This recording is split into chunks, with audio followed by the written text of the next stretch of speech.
안녕하세요. 바른투자 커뮤니티 주식비장 소속 멘토를 맡고 있는 이발 톡톡입니다. 일단 시황을 좀 보면 일단 뭐 단기적으로는 위로 갈지 밑으로 갈지 모르겠어요. 거의 반반 확률이 아닌가 싶은데 이제 섹터별로 이제 흐름이 좀 보면은 이슈를 정리해보면 일단 반도체 가격이 최근까지 계속 안 좋다 뭐 이런 이슈들이 있었는데 여기에 이제 반등하는 흐름들이 지금 보여지고요. 이거는 이제 코로나로 인해서 글로벌리 이제 경제가 셧다운 됐던 부분들이 조금 이제 회복세가 보여지는 그런 부분들인 것 같아요. 그리고 PMI 지표 같은 것들 보면 이제 경제 지표로 이제 많이 보는 지표인데 그런 지표들이 보면 반등 흐름들이 진행이 되고 있어요. 그러니까 경제가 좀 회복기에 있다라고 보면 될 것 같은데 일단 코로나 재확산 문제들도 있고 그래서 그런 부분들이 어떻게 시장의 센티를 어떤 식으로 건들지를 모르기 때문에 지금 구간은 확실히 이제 미국 증시도 그렇고 글로벌리 보면 코로나로 인한 폭락 이후에 반등이 굉장히 빠르게 진행이 됐던 부분들이 있기 때문에 이제 밸류 부담이라는 건 있는 구간들이에요. 자, 올해를 놓고 반영을 해보면 그렇기 때문에 자 하방의 가능성도 있다라고 보면 될 것 같고요. 또 상방으로 계속 이제 치고 나가게 된다 그러면 저는 이제 버블 확대 포지션이라고 생각을 하고 있기 때문에 자, 현금을 늘려가는 포인트로 생각을 하고 있습니다. 그래서 그렇게 우리는 대응 전략을 수립해 뒀고 지금 이제 현금 비중을 25% 정도 가지고 있고요. 이런 부분들은 지수 흐름에 따라서 이제 유동성을 좀 관리하면서 그렇게 운영을 할 생각입니다. 자, 2020년 8월 30일 일요일날 이제 제작을 했던 영상이고요. 자, YG 플러스 339% 수익 인증해주신 회원분이 계셔서 오늘은 이런 주제를 한번 이야기를 해볼까 합니다. 자, 투자하는 기업은 언제든 망할 수 있다.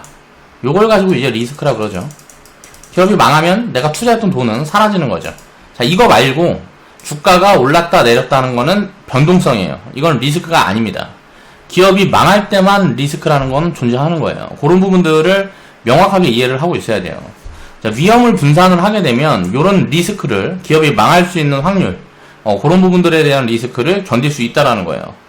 그렇기 때문에 자, YG 플러스라는 기업은 우리가 이제 2017년도 18년도부터 제가 이제 추천을 드렸고 뭐하고 한 다음에 승리 사태니 뭐 등등 악재성 요인들을 굉장히 불거지고 하면서 주가가 많이 빠졌어요.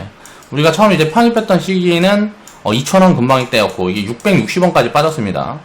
그리고 나서 지금은 자 5,000원, 6,000원 와 있단 말이에요. 자, 여기에서 여기까지 있었던 이런 변동성 같은 경우는 기업이 망하지 않는다 그러면 그냥 자 센티가 안 좋아서 주가를 할인해서 파는 가격이에요. 그렇게 우리가 생각을 해야 된다는 거예요. 자, 장기적인 미래 가치가 성장할 수 있는 이런 기업의 구조가 갖춰져 있다 그러면 이런 변동성은 기회로 작용을 한다는 거죠. 이건 리스크가 아니라는 거예요. 주가가 빠진다라는 게 리스크가 아니라는 거죠. 주가가 빠지는 게 리스크가 아니고 기업이 망하는 게 리스크라는 거예요.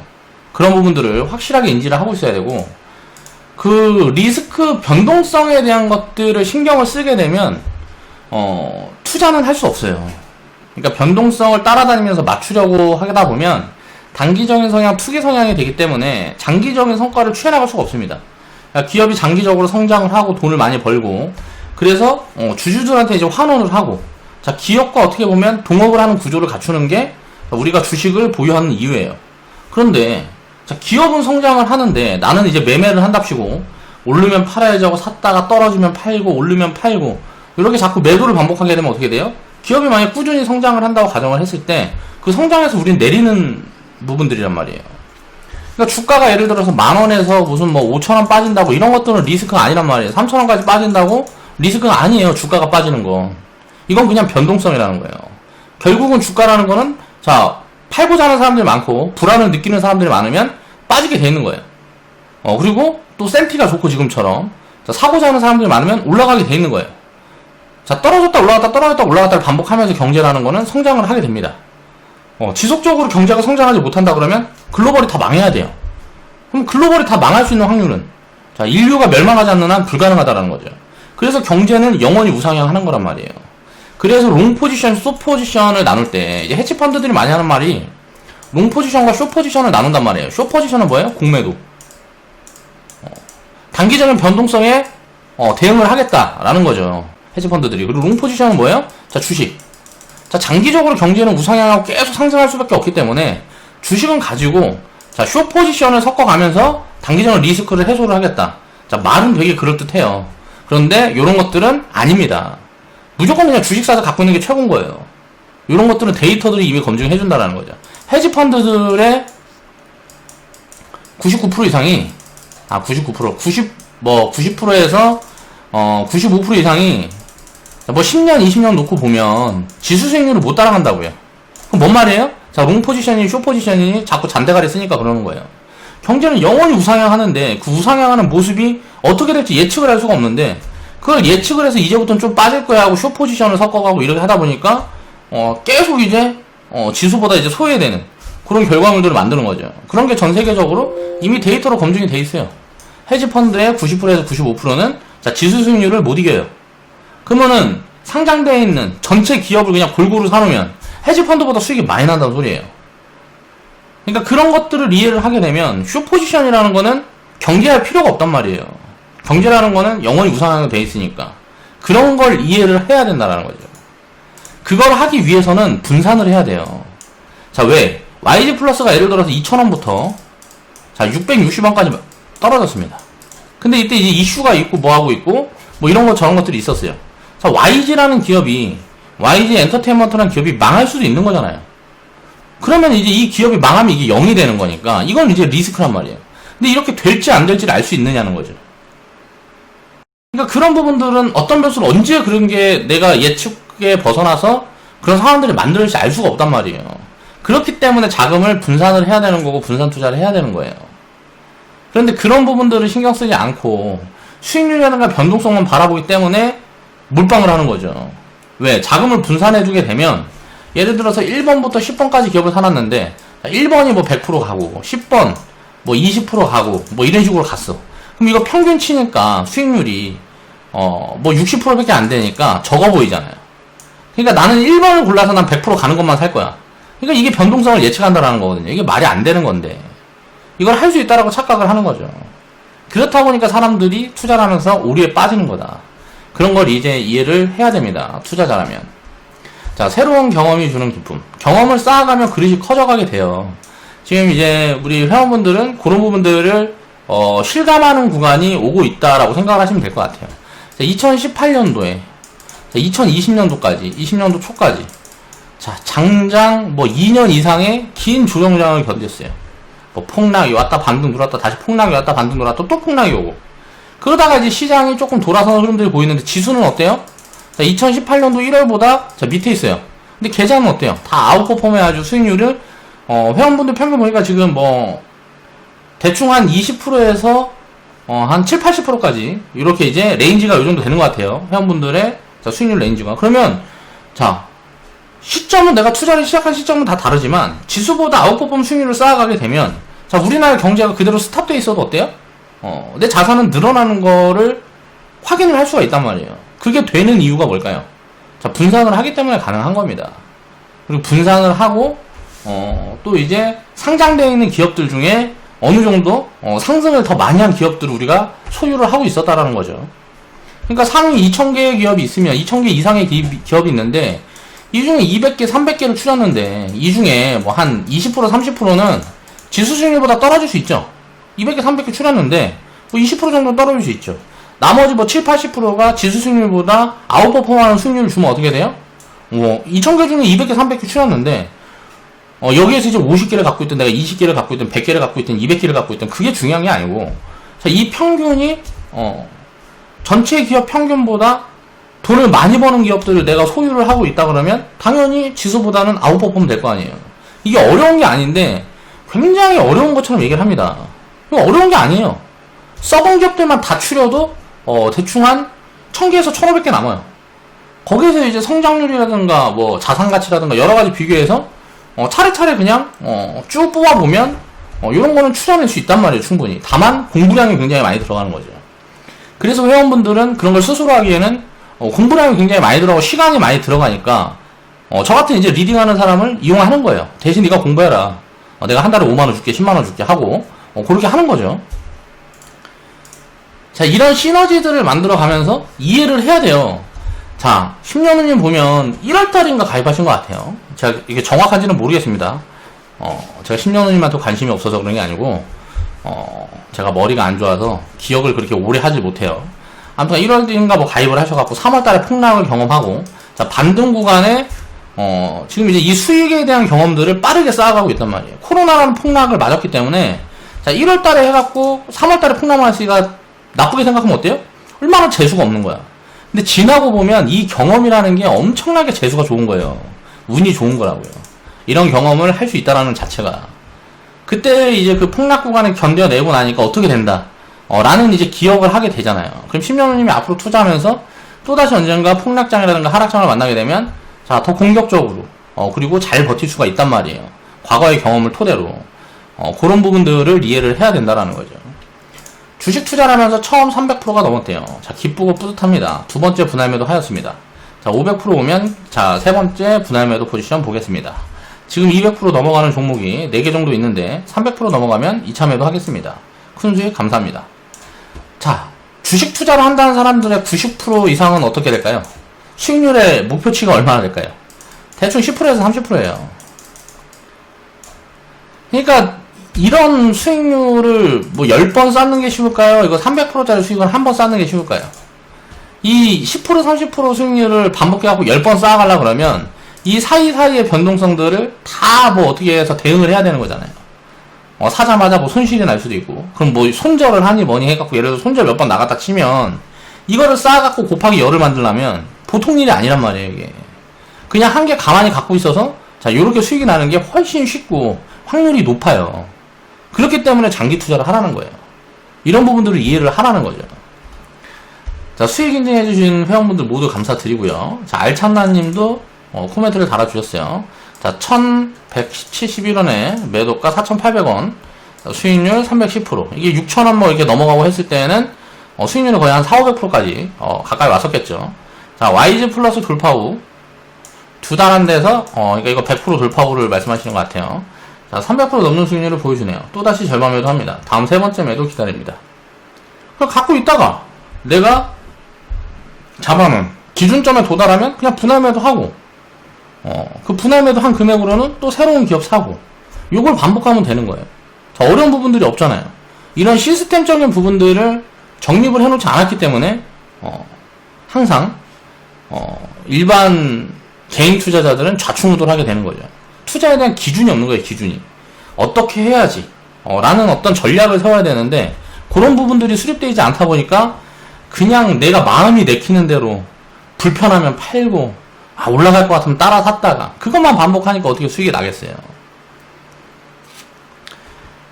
자, 은빛 소나기님이 211% 수익 인증해주셨고요. 신나님이 118% 인증해주셨고, 자, 피오너님도 100% 인증해주셨고, 자, 신나는 바투님도 117%, 알탄나님 150% 인증해주시고, 그리고 300% 인증도 해주신 거고요. 신년우님도 150% 인증해주시고, 300% 인증도 해주신 거죠.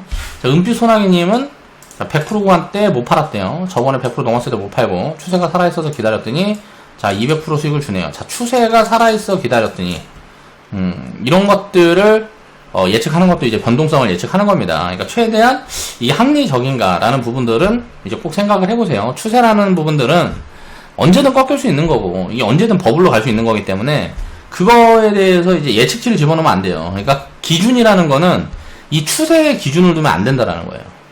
기업 가치의 기준을 둬야지. 자, 추세라는 건 밸류의 기준이 없다 그러면 예측할 수 없는 거라는 거예요. 그러니까 추세라는 게, 자, 하락 추세, 상승 추세, 이게 뭐예요? 자, 변동성에 대한 부분들이잖아요. 자, 추세가 살아있어서 기다렸다. 자, 이게 상방으로 가고 있다. 라는 추세를 이야기를 하는 거잖아요. 그러니까 이런 것들이 변동성을 예측하는 행위란 말이에요. 그러니까 최대한 이런 부분들 배제하려고 노력을 해야 돼요. 근데 이제 다 배제한다는 건 사실 쉽지 않습니다. 그러니까 기술적인 부분들이 자꾸 눈에 보이니까 기업 가치에만 이제 집중을 하고 그거를 최대한 신경 안 쓰기 위해 저도 계속 노력을 하고 있어요. 그런데 그게 기존에 이제 습관 같은 부분들도 있고, 또 이제 눈에 보이는 부분들도 있고 해서 변동성이 눈에 보이는 부분들이 있거든요. 그게 맞든 틀리든 간에. 내 눈에는 이렇게 될 것처럼 보이는 거예요. 근데 내 눈에, 내 생각에 그렇게 보이는데 그거를 외면하기가 굉장히 힘들다는 거죠. 그래서 그런 부분들에 대한 기준이 항상 그 추세라든가 변동성에 가지 않도록 이제 스스로 이제 노력을 해야 됩니다. 그래야 올바른 판단을 이제 장기적으로 해나갈 수가 있어요. 은빛 소나기님은 200%에 이제 첫 매도 보신 것 같고요. 자, 내가 추세를 잡아낼 수 있다고 착각하는 건 위험하다. 라고 꼭 인지를 하고 방향성을 봐도 봐야 한다. 제가 회원분들한테 항상 하는 드리는 말씀이 있어요. 이제 올라갈 것 같다, 내려갈 것 같다라는 얘기를 할 때도 있어요. 그렇지만, 내가 생각하고 있는 이런 부분에 기준을 잡을 수는 없다. 그래서 우리는 가치대로 대응을 해야 되고, 내가 생각하는 것과 가치가 반대를 말하면, 가치를 따라서 우리가 운영을 해야지. 내 생각대로, 우리가 기준을 잡고 있는 부분들과 내가 반대의 생각을 갖고 있다 그래서, 내 생각대로 자금을 운영을 하게 되면, 엇박자를 타게 될 확률이 굉장히 높다라는 거예요. 단기적으로는 운 좋으면 한두 번, 몇 번 맞출 수 있지만, 장기적으로는 손해가 훨씬 큽니다. 수익을 작게 먹든가, 아니면, 자, 손실을 확대하든가, 그런 포지션들이 만들어질 가능성들이 굉장히 높기 때문에, 항상 기준이라는 걸 잡아두고, 이 기준에 맞춰서 생각하려는 노력을 해야 합니다. 자, 자금을 잘게 쪼개서 이제 분산되어 있지 않다 그러면, 이걸 보유할 수 있었을까를 우리가 한번 생각을 해보잔 말이에요. 자, YGG 플러스의 기업 스토리 한번 생각을 해보자고요. 자, 2010년도, 2011년도에 보면 500원이었어요. 회사가 거의 망해가고 있었죠. 그러다가 YG 엔터에서 자, 이 회사를 인수를 하면서 그 부분들이 이슈로 작용을 해서 10배가 상승을 합니다. 그럼 어때요? 자, 이슈로 10배가 상승했어요. 가치가 늘어난 부분들이 아니죠. 가치가 업된 부분들이 아니고, 자, 이슈로 10배 상승했어요. 그럼 어떻게 될까요? 제자리 와야죠. 그래서 제자리까지 내려오는 거예요. 자, 제자리까지 내려올라다 보니까 여기에서 또 이제 살아있는 부분들이 보이고 매출 증가폭이라든가 이런 것들이 확인이 돼요. 이거 이렇게 되면 나중에 큰 성장을 할 수 있는 잠재력이 있다 라고 생각하고 바닥을 잡는 듯 싶었다가 여기서 이제 승리 사태가 터집니다. 버닝썬 어쩌고저쩌고 하면서 이제 승리가 이제 뭐 사고를 치죠. 그래서 이제 양현석 이제 대표가 이제 회사에서 물러나고 뭐 여러 가지 이제 사건들이 만들어져요. 자, 뭐 이런 것들이 만들어졌을 때 제가 왜 이 종목은, 이 기업은 망하지 않을 거라고 생각을 했을까요? 이제 이런 리스크들이 보이고 뭐하고 하면 저도 잘 모르겠습니다. 뭐 이런 식으로 얘기를 하는데 이거는 계속 장기적으로 성장 모멘텀이 살아있다라고 제가 코멘트를 계속 드렸던 이유는, 자, YG 플러스라는 기업에 자, 네이버가 투자를 했어요. 이게 아직 자금이 집행되는 어떻게 됐나는 제가 모르겠는데 지분 보니까 안 잡혀 있더라고요. 이게 이제 YG나 이제 협업을 하는 구조가 이제 YG 엔터는 이제 네이버랑 협업을 하고, 그리고 SM은 SK텔레콤이랑 협업을 하는데, 자, 요런 부분들이 뭐예요? 서비스 기업이랑 노출을 시켜서 무언가 시너지를 만들겠다라는 거잖아요. 그쵸? 그러니까 그런 부분들을 우리가 생각을 해보면 장기적으로 우리가 YG 플러스라는 포트폴리오를 우리가 보자고요. 포트폴리오를 보면, 자, 빅뱅이 있고요. 대표적으로 많은 돈을 벌어줬던 기업들이 이제 빅뱅이죠. 최근에는 보면 불핑이죠. 블랙핑크. 자, 이 이야기를 이때는 달랐냐 이거예요. 자, 블랙핑크가 자, 2018년도, 2019년도 주가가 2,000원에서 600원까지 빠질 때 이때는 블랙핑크가 인기가 없었냐 이거예요. 블랙핑크가 이때는 돈을 못 벌었냐 이거예요. 그렇지 않다라는 거죠. 그럼 이건 뭐예요? 그냥 심리적으로 빠진 거예요. 승리한 놈이 사고를 쳤는데 요런 부분들이 사람들이 자꾸 신경을 쓰게 되고 뭐하고 하니까 어떻게 돼요? 매도가 매도를 부르면서 이제 투매 같은 게 나오면서 굉장히 싼 자리를 준 거죠. 최근에 보면 이제 매출 증가폭이 굉장히 커지고 있고, 중국종이라든가 음원 매출이 폭발적으로 증가를 하고 하면서 이제 트레저라고 신규 기업도 신규 기업이란다. 박예담이라고 제가 되게 좋아하는 가수가 있는데 그 가수가 속한 이제 그룹이 이제 활동을 이제 시작하고, 블랙핑크가 뭐 제2의 BTS니 어쩌냐면서 인기를 몰아가고 뭐하고 하니까 관련 음원 매출이라든가 이런 부분들이 굉장히 크게 증가를 하고 있단 말이에요. 이건 이제 눈으로 확인이 되는 거예요. 그리고 이제 내년에 보면은 한 매출이 한 400% 정도 성장할 거라고 지금 추정치들이 그렇게 잡혀가고 있는데, 그건 이제 까봐야 아는 거고. 그럼 이제 뭐가 다를까요? 2011년도부터 2015년도까지, 자, 이때부터 한 3년은 뭐예요? 자, 이슈로 그냥 올라온 거예요. 자, 기업 가치가 크게 좋아지고 이런 부분들은 확인이 되지 않았어요. 그렇다 보니까 주가가 다시 어때요? 500원에서 자, 이제 5,000원, 6,000원까지 갔다가 다시 600원까지 빠진 겁니다. 제자리까지 온 거죠. 이게 물론 600원까지 빠질지 어쩔지는 몰라요. 2,000원에서 바닥을 잡을 수도 있는 거고. 이때 당시 2,000원 구간 때 제가 이제 추천드렸을 때 비싸지 않다라고 생각을 했기 때문에 이제 추천을 드렸던 거고요. 장기적인 성장 모멘텀들을 보면, 성장률 같은 거 보면 이게 5년, 10년 후에 지금의 밸류에이션이 합당한 정도로 성장을 할 수 있다라는 생각이 드는 거죠. 자, 사업 구조 같은 걸 살펴보면 숫자는 그 당시에 나오지 않지만 지금도 마찬가지예요. 숫자는 안 보이지만 이 숫자라는 게 이제 확인이 되는 시점들이 오게 되면 어떻게 될까요? 다시 600원, 2,000원으로 내려올 수 있을까요? 자, 2,000원까지는 모르겠어요. 한번 시장이 폭락이 나오고 뭐고 하면 내려와 줄 수도 있겠죠. 자, 이제 600원이나 1,000원 요 자리는 이 기업은 영원히 도달하지 않는, 다시 내려오지 않는 그런 자리가 될 가능성이 굉장히 크다란 말이에요. 뭐 그런 부분들을 이제 이해를 해야 되는 거죠. 왜? 기업이라는 게 기업 가치가 반영이 되기 시작하게 되면 가치가 얼마인지가 이제 눈에 보이기 때문에 그 밑으로는 빠지는 게 제한이 돼요. 그리고 그 가치보다 올라가는 폭도 이제 제한이 돼요. 그러면서 이제 변동성이 줄어드는 거예요. 숫자가 보여지기 시작할 때는 대부분 변동성이 줄어듭니다. 이제 그동안에는 변동성이 이렇게 되다가 변동성이 이렇게 줄어들면서 이렇게 가는 거예요. 이렇게 성장을 해나간다고요. 숫자가 줄어들기 시작하면. 이제 숫자가 눈에 보이기 시작하면. 그 숫자에 따라서, 변동성이 완화되면서 가치에 맞춰서, 변동성을 줄여가지고 가게 되는 거죠. 근데 이제 가치가 얼마인지 모르게 되면, 자, 변동성이 이렇게 커지는 거예요.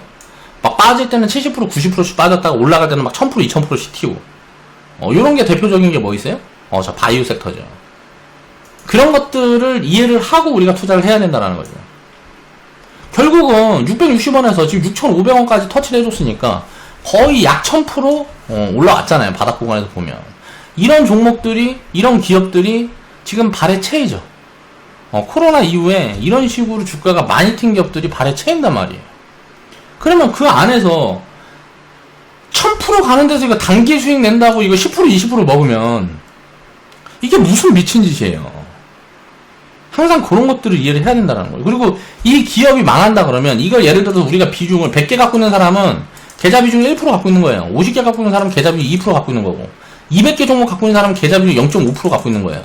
그럼 이 기업이 하나 망한다 그래도 나한테 자산 수치는 요만큼밖에 일어나지 않는단 말이에요. 그러니까 그냥 많이 빠져도 에이씨 될 대로 되라고 놔둬버려도 된다고. 근데 예를 들어서 여기 비중이 30% 실려있고 50% 실려있으면 어때요? 이거는 버텨낼 수가 없어요. 폭락을 50% 70% 맞으면 무조건 잘라야 돼요. 왜? 회사가 망할 수도 있으니까. 근데 자금을 잘게 쪼개면 그런 것들에 그렇게 크게 신경 쓸 필요가 없다라는 거죠. 그냥 기분만 살짝 나쁘고 말면 된다고. 그래서 분산이 무조건 돼 있어야 되는 거예요. 자금을 잘게 쪼개서 분산이 되어 있지 않다 그러면 이런 기업들은 보유할 수가 없는 거예요. 바이오 기업들도 마찬가지고. 그런 부분들을 이해를 해야 된다는 거죠. 주식 투자를 하는 사람들은 특히. 그리고 초보면 초볼수록 내가 인사이트도 잡아가기 힘들고 공부량도 작아서 시장이라든가 경제에 대해서 제대로 이해를 못하고 있다. 그럼 이해를 못하는 사람이면 못하는 사람일수록 비중을 늘려야 돼요. 그러니까 종목수를 늘려야 된다고. 200개든 500개든 막 그렇게 운영을 해야 된다고. 내가 1000만원 있으면 5만원씩 사갖고 200개씩 갖고 있어야 된단 말이에요. 예를 들어 1억이면은 10만원, 20만원씩 사갖고 400개, 500개씩 갖고 있어야 된다고. 내가 예를 들어서 주식 투자라든가 무슨 경제라든가 이런 부분에 굉장히 무지해. 그렇다 그러면 굉장히 분산해서 리스크를 잘게 쪼개놔야 되는데 이게 무슨 초보니 줄이니 그런 사람들이 더 용감하다고. 왜? 이런 변동성들을 경험해보지 않았으니까 공포가 없어요. 상장 폐지를 경험해보지 않았으니까 공포가 없어. 다 돈 버는 생각만 해. 얘는 얼마 벌었고 쟤는 얼마로 벌었고 주변에 보니까 다 돈 벌었다는 얘기밖에 안 해요. 왜? 손실난 사람들은 손실났다고 얘기 안 해. 쪽팔리게 무슨 손실난 걸 얘기를 해. 수익난 것만 포장해가지고 내가 100% 수익 났으면 500% 수익 났다고 뻥치고 10% 30% 수익 났으면 5배 벌었다고 뻥치고 보통 인간들이 심리가 그렇다고요. 그러다 보니까 그런 말에 현혹돼가지고 막상 딱 들어와서 이제 변동을 한번 겪게 되면 내 돈 다 까먹는다. 아이고 죽겠네. 이렇게 되는 거죠. 경험들이 없으니까. 자, 우리 회원분들이 이런 경험들을 쌓아가게 되면 어때요? 그런 생각을 하지 않잖아요, 이제. 경험이 그래서 굉장히 중요하다라는 거죠. 분산의 중요성과 경험의 중요성은 반드시 알아야 돼요. 자, 기업은 언제나 망할 위험을 가지고 있는 거예요. 한번 큰 손실을 주었다고 외면해도 안 되는 겁니다. 그러니까 그 기업이 한번 큰 손실을 줬어요. 근데 다음에 또 그 기업에서 좋은 기회를 줬어. 예전에 얘한테 50% 손실 났으니까. 난 이 기업 쳐다도 보기 싫어. 이게 얼마나 멍청한 짓거리예요. 기회가 보이면 그냥 자산 분산에 담으면 돼요. 그때 손실 난 거는 이유가 있는 거예요. 근데 이제 그게 그 이유가 해소돼서 지금 좋아졌어. 그럼 다시 사야지. 자, 투자를 우리가 해서 회사가 문 닫는 경험이 있다 그래서 투자 실패도 아니죠. 상장 폐지되면은 비용 처리예요, 비용 처리. 내 투자를 하는데 투자해서 수익을 쌓아가는데 어느 정도의 비용은 처리를 해야 될 거 아니에요. 사업을 하다가도 자, 그릇이 예를 들어서 접시를 나르는데 내가 식당을 하는데 서빙을 하다 접시를 깼으면 접시 깬 거 접시값은 뭐예요? 비용이잖아요. 투자를 해도 마찬가지란 말이에요. 투자를 하다가 상장 폐지 종목이 하나 나오면 그냥 접시 깬 거예요. 그걸 크게 받아들일 필요가 없단 말이에요. 왜? 수익 주는 종목들이 훨씬 많잖아. 회원분들이 지금 경험해보면 어때요? 90% 이상은 다 100% 이상 수익 나잖아요. 예를 들어서 상패 종목이 한 개면 자, 이거에 수십 배가 100% 이상 수익 주잖아요. 상패 종목 내가 한 개 갖고 있어. 상장 폐지됐어. 마이너스 100%야. 근데 100% 이상 수익 난 종목은 수십 배 되잖아요. 막 300% 이상 수익 난 것도 나오고 500% 1000% 이상 수익 난 것도 나중에 다 만들어진단 말이에요. 근데 이 손실 100%가 뭐가 무섭냐고. 그냥 비용이지. 접시 깬 거란 말이에요, 그냥. 예를 들어서 누가 5,000원짜리 밥 먹는데 접시가 만원짜리야. 서빙을 만원짜리 접시에 나가. 그러면 예를 들어서 어떤 손님 하나가 왔는데 저 5,000원짜리 했는데 음식을 내주는데 만원짜리 접시를 깼으면 내가 마이너스 5,000원이잖아요. 그러면 그게 내가 망할 위험이냐 이거야. 망할 위험이 아니잖아요. 그냥 접시 하나 다시 사면 되잖아. 근데 접시 하나 깨지면은 내 인생이 끝나버린다는 거를 끝나버리게끔 배팅을 한다는 게 말이 되냐 이거죠. 몰빵이라는 게 그런 개념이에요. 자, 우리가 서빙을 하는데 접시를 100개를 쓸 거냐, 자, 1개를 쓸 거냐. 자, 예를 들어 내가 접시가 1개밖에 없으면 자, 그 접시 1개가 깨지면 그날 장사는 못하는 거 아니에요. 근데 접시가 100개 있으면 손님은 접시 1개 깬 만큼 더 받으면 되는 거잖아. 개념을 잡아야 된다는 거예요, 확실하게. 자, 종근당이라는 회사가 얼마나 좋은 회사예요. 우리나라에서 지금 제 영상을 보고 계시는 분 중에 종근당이라는 회사가 어떤 회사인지 모르는 분 계세요? 없잖아요. 다 알죠. 근데 이런 회사들도 망할 위기가 있었단 말이에요. IMF 때 1997년도에 굉장히 우리나라 경제가 전부 호황이었어요. 주식은 항상 기업은 경제가 호황일 때부터 보통 빠지기 시작을 하고요. 경제가 안 좋을 때부터 올라가기 시작해요. 왜? 경제에 선반영을 하기 때문에. 경제가 호황이라는 소리는 뭐냐면 투자도 이제 계속 확대가 돼가지고 이제 끝으로 가고 있는 거예요, 결국은. 그 호황이 언제까지 이어질지를 모르는 거지. 그렇기 때문에 사람이 중간에 내리진 않아요. 자, 리스크가 터질 때는 그 리스크가 진짜 큰 리스크로 연결이 될지는 까봐야 아는 거란 말이에요. 보통 리스크라는 게 무슨 미중무역 분쟁 같은 게 한 10개가 나오면 그 중에 한 개나 2개 정도 터지는 거예요. 나머지는 있었는지도 모르고 그냥 지나간다고요. 자, 한국의 대표적인 지금 건강기능식품 기업이 종근당이라고 볼 수가 있겠죠. 자, IMF 때 2001년 9.11 테러 때 2003년 이라크 전쟁을 겪으면서 자, 고점에서 1997년도 고점, 96년도 7년도 고점에서 마이너스 95%가 하락합니다. 자, 회사가 망할 위기였겠죠. 살아남아 바닥에서 100배, 100배, 150배 성장한 우량한 기업이 됐어요. 종근당홀딩스도 이렇게 망할 뻔한 리스크가 있었단 말이에요. 그럼 이 망할 뻔했을 때 이 턴어라운드 구간에 샀으면 얼마나 좋았겠어요. 이거 2,000원에 사갖고 지금까지 갖고 있다고 생각해보세요. 11만원인데 그럼 5,000%잖아요. 그냥 50배 수익인데 이게 지금 적정가치 딱 산출해보면 24만원이야. 그러면 지금 50배 수익 났다 그래갖고 이걸 팔 필요가 있어요, 없어요? 팔 필요가 없는 거예요. 50배 수익 나서 내가 갖고 있어야지. 거기다 또 헬스케어 산업은 어때요? 건강기능식품 업황은 어때요? 계속 우상향하고 좋아질 거 아니에요. 앞으로 건강에 대해 생각하는 사람들이 많아지고 GDP가 올라가게 되면 당연히 우리가 밥 먹고 사는 거 말고 다른 것들도 신경을 쓰게 된단 말이에요. 우리나라 소득 수준은 거기까지 왔어요. GDP 3만 정도 되니까. 그러니까 어떻게 돼요? 자, 이쪽 산업은 계속 성장할 가능성이 굉장히 높은 거죠. 자, 과거에 IMF 직전에 95% 빠지기 전에가 2만원, 2만 5천원이에요. 예? 이때 사서 95% 빠졌는데 지금 주가는 12만원이야. 마이너스 95% 빠져갖고 자산이 1억 있으면 500만원 남았어. 자, 이게 1억이 500만원 남았다가 이 500만원이 얼마가 된 거예요? 이 500만원이 5억이 된 거예요. 그렇잖아요. 1억이 500만원 됐다가 500만원이 5억이 된 거라고. 자, 주식시장의 변동성은 이런 거예요. 근데 여기다가 내가 한 종목, 두 종목 갖고 있어가지고 마이너스 90%, 70% 변동성을 견딜 수 있냐 이거예요. 일반 사람들이 이런 경험들도 없고 알지도 못하는데 안 된다고요. 안 돼요. 그렇게 할 수 없어요. 그렇기 때문에 철저하게 분산을 해서 접근을 해야 된다. 투자라는 건. 그 부분을 꼭 이해를 해야 된다라는 거죠. 그래서 이제 시스템을 짜서 관리를 해나가면서 운영을 하게 되면 이런 수익도 누구나 다 낼 수 있습니다. 200% 300% 이런 건 수익이 아니에요. 그냥 잔돈놀이란 말이에요. 잔잔히 수익이에요. 잔잔히 수익.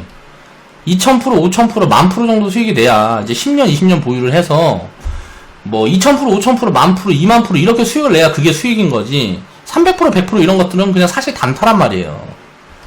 자, 100%, 300% 이런 수익을 내는 것도 사실 단타예요. 회원분들한테 제가 단타하지 말라 그러는데, 자, 100%, 300%, 뭐 500% 이렇게 수익 내는 거는 이건 대충 뭐 1년, 뭐 한 5년. 자, 1년에서 5년 정도는 투자에서는 단타예요. 근데 보유기간을 어떤 사람은 6개월 뭐 갖고 있으면 장기 투자라고 그러고 2년 갖고 있으면 장기 투자라고 그러잖아요. 그런 건 장기 투자가 아니에요. 보통 변동성의 이제 뭐 사이클을 보면 자 3, 5, 10입니다. 3, 5, 10. 그러니까 3년, 5년, 10년에 보통 이제 사이클이 빠졌다 올랐다 이게 한 사이클에서 두 사이클 정도 돌아요. 경제가 순환하는 사이클이. 그러면 5년은 어때요? 재수 없으면 그 시점에 폭락을 두들겨 맞거나 뭐거나 한다 그러면 5년 정도 투자했을 때 5년 구간에서도 안 줄 수가 있는 거예요. 수익률이. 물론 이제 잘하면 사실 5년 동안 손실이 나 있다는 건 사실 좀 힘들긴 해요. 지수를 계속 아웃퍼폼 했다 그러면 그렇게 될 가능성은 거의 없고 희박하고 뭐 진짜로 희박하고. 근데 대신 20년 정도를 예를 들어서 내가 보유를 한다. 여러 기업을 사가지고 20년을 보유를 그럼 손실이 거의 불가능해요. 여태까지 한 번도 없어요. 그런 사례가. 그러니까 이때 만약에 확률이 한 3년으로 놓고 보면 한 30% 돼. 손실의 확률이. 한 20% 돼. 손실이 날 수 있는 확률이. 근데 5년 정도 보면 한 10% 정도로 줄어. 좀 잘하는 쪽들은 한 5%에서 한 1% 정도. 자, 10년이 넘어가면 0.5%에서 한 5% 정도 손실의 확률이. 20년이 넘어가면 0%에요. 0%. 손실이 불가능하다고요. 그러면 우리가 장기 투자의 개념을 잡을 때 이 사이클이라는 걸 대입해보면 대충 한 20년 정도는 사이클을 잡고 투자를 해야 되는 거예요. 그랬을 때 자산이 대충 뭐 10배에서 100배 좀 잘하는 이제 운이 좋은 경우에는 뭐 200배 500배까지도 늘어날 수가 있겠죠. 그러니까 투자 수익률은 짧게 2배 3배를 보고 할 거면 하면 안 돼요. 주식 투자라는 거는. 주식 투자는 내 자산을 50배 100배 키우자고 하는 거예요. 그러니까 이런 수익률도 굉장히 단기적인 수익률이라는 거죠. 1년에서 3년 정도의 이제 평균적으로 왔다 갔다 하는 수익률이란 말이에요. 뭐 100% 정도의 수익률은. 그러니까 이런 것도 굉장히 단기적인 관점이구나. 라고 생각을 하고 점점 그릇의 사이즈가 넘어간다는 건 뭐예요? 커져간다는 거는 점점 더 장기적인 스탠스로 바꿔갈 수 있어야 돼요. 투자를 하면서. 그러니까 그게 돼요, 저절로. 이런 걸 자꾸 경험하다 보면 그때 팔지 말 거리 자꾸 된다고. 야, 팔았더니 300% 가고 팔았더니 1000% 가고. 야, 3년 전에 팔았던 거 지금 보니까 3000%네. 이런 게 계속 이제 경험을 하게 된다고요. 그러면 팔지 말아야 되는 거예요, 주식은 사실. 그러니까 팔지 말아야 되는데 그렇게 안 판다라는 게 쉽지가 않잖아요, 인간이. 중간에 변동성. 예를 들어 수익이 뭐 300% 나 있다가 이 300% 수익률 다 털어먹고 이게 만약 50% 수익까지 쪼그라들면 미쳐버리려고 그럴 거 아니에요, 이거. 폭락 한번 맞아서. 50%까지 줄어들었다가 이게 다시 1000%까지 가는 건데, 자, 이 변동성 이거 한번 만나면 미쳐버리려고 그런다고. 뭐 100%까지 올라가는, 예를 들어 300%까지 올라가는데 이런 변동성이 있어요. 근데 이제 300%, 1000%까지 올라가는 데는 이런 변동성들이 훨씬 크죠. 훨씬 길게 장기적으로 진행이 되고. 그러니까 큰 변동성 안에 이제 작은 변동성이 있고, 더 작은 변동성이 있고, 이렇게 되는 건데, 자, 투자자의 시선들 보면, 일반 개인 투자자의 99%는 굉장히 짧은 이런 변동성을 보는 거예요. 이런 변동성이 이어져가지고, 자, 이런 변동성이 진행이 됩니다. 그러면, 이게 개인 투자자들이 보는 변동성이에요. 이게 개인 투자자들이 보는 변동성이라고. 요만큼이. 최소 우리는 못해도 한 요 정도 변동성은 봐야 될 거 아니에요. 자, 워렌 버핏이 보는 변동성은 어떻게 될까요? 이게 이렇게 막 이제 이렇게 돼갖고, 자, 이게 이제 뭐 이렇게 된, 이제 워렌 버핏이 보는 변동성이 이거라고. 10년, 30년, 50년짜리. 그러니까 우리가 그 정도 그릇에 도달할 수 있을지는 모르죠. 그 정도 그릇에 도달하면 워렌 버핏만큼 뭐 10조, 100조 있겠지. 그렇게까지 투자를 이제 지속해나가고 내가 파이를 확장시켜나갈 수 있다 그러면. 근데 그거는 이미 늦었죠. 그건 이제 뭐 워렌 버핏을 능가하려면 1살, 5살 때부터 투자를 해야지. 부모가 어떻게 가르쳐줬어. 그런 거 아니면 뭐 20대, 30대, 40대, 50대에 시작을 한다. 그냥 노후 준비로 만족해야죠. 한 10억에서 100억 다 챙기면 그 정도까지만 이제 렌즈로 두고 우리가 투자를 하는 거예요. 투자하는 기업은 언제든 망할 수 있다. 다만 이건 리스크가 아니라는 거예요. 분산 투자를 하게 되면 위험을 분산하면 자 망하는 부분들도 견딜 수가 있다는 거죠. 자 종분당 홀딩스 자 95% 빠져도 견디면 돼요. 결국은 어때요? 자 아까 이야기했던 것처럼 요때 1000만원을 샀어. 이 1000만원이 자 50만원이 됐다가 이 50만원이 자 5천만원이 된 거예요. 자 이렇게 된 거잖아요. 자 2만원에서 12만원 갔으니까 6천만원 된 거네. 6천만원 1000만원이 6천만원까지 가는 동안에 자 50만원까지 빠졌던 구간이 한 번 있었던 거예요. 이때 회사가 망했으면 0이 됐겠죠. 근데 이때 회사가 망하지 않고 자 성장을 만들어서 자 1000원이 결국 6천원이 된 거예요. 그럼 이때 투자한 사람은 50만원일 때 투자한 사람은 자 50만원이 120배 올라갔고 6천만원 된 거죠. 내가 1000원에서 50만원 언제 투자를 하든 그게 중요하냐 이거예요. 내 말은 6천만원까지 보유하는 게 중요하잖아요. 1000만원에서도 6천만원까지 그냥 보유했으면 이거는 자 수익률이 굉장히 큰 수익률이죠. 자 뭐 50만원 100만원 뭐 이 위에서 사가지고 6천만원까지 보유했어도 마찬가지 개념인 거고. 자 지나고 보면 여기에서 여기까지 여기가 예를 들어서 범위가 1200원에서 자 4만원이라고 칩시다. 자 이게 뭐 4만원에 샀으면 망했고 1200원에 샀으면 성공했고 그런 거예요? 아니잖아요. 1200원에 샀는데 어떤 사람이 1200원에서 2400원에 다 팔아먹었어. 근데 4만원에 사갖고 이게 나중에 100만원까지 보유했어. 그럼 누가 수익이 더 큰 거예요? 4만원에 사갖고 100만원까지 보유한 사람이 수익이 더 큰 거잖아요. 1200원에 가장 바닥에 사갖고 2400원에 다 팔아먹었어. 이 사람이 제일 바보지. 그쵸? 야 4만원에 산 사람이 100만원에 팔 수 있었으면 1200원에 산 사람이 100만원에 팔면 어떻게 돼요? 이건 1000배 수익이잖아요. 이게 주식 투자라. 그러니까 무조건 오래 보유하는 사람이 이기는 거예요. 주식 투자라는 건. 그런 개념을 이해를 해야 됩니다. 자 오늘 방송 마무리 하겠습니다.